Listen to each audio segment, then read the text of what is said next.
بسم الله الرحمن الرحيم عن أنس رضي الله تعالى عنه قال قال رسول الله صلى الله تعالى عليه وسلم في الحديث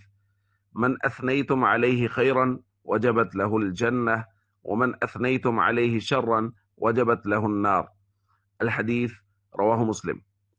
نبی کریم صلی اللہ علیہ وسلم نے ارشاد فرمایا، جس شخص کی تم اچھی صفت بیان کرو اس کے لیے جنت لازم ہے، اور جس شخص کی تم بری صفت بیان کرو اس کے لیے جہنم لازم ہے۔ دوستو، یہ ایک بڑی روایت کا حصہ ہے۔ حضرت انس فرماتے ایک جنازہ گزرا تو لوگوں نے اس پر تعریف کی، تو حضور علیہ الصلوۃ والسلام نے فرمایا وجبت وجبت وجبت 3 مرتبہ فرمایا۔ اور پھر دوسرا جنازہ گزرا تو لوگوں نے اس جنازے کی، یعنی جو آدمی فوت ہوا تھا، اس کی برائی بیان کی، تو نبی صلی اللہ علیہ وسلم نے فرمایا وجبت وجبت وجبت۔ حضرت عمر رضی اللہ تعالیٰ نے عرض کیا فدن لک ابی و امی یا رسول اللہ، یا رسول اللہ میرے ماں باپ قربان ہو جائیں، یہ کیا ماجرا ہے؟ تو حضور علیہ الصلوۃ والسلام نے اس وقت یہ تفصیل بیان فرمائی کہ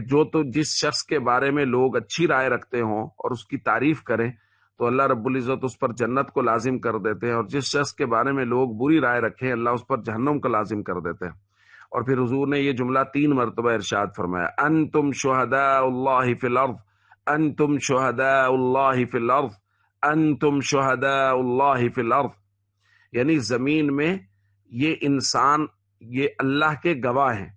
اس لیے لوگوں کے ساتھ حسن سلوک بہت اہم ہے کہ لوگوں کی رائے کسی کے بارے میں کیا ہے۔ بلکہ دوسری روایت میں تو حضور علیہ الصلوۃ والسلام نے فرمایا ما من مسلم یشہد له 3 الا وجبت له الجنہ، کسی مسلمان کے لیے اگر 3 لوگ اچھائی کی گواہی دے دیں کہ یہ اچھا آدمی تھا تو اللہ رب العزت اس پر جنت کو لازم کر دیتا ہے۔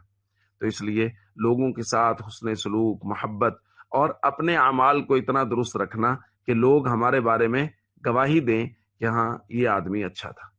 السلام علیکم ورحمۃ اللہ وبرکاتہ۔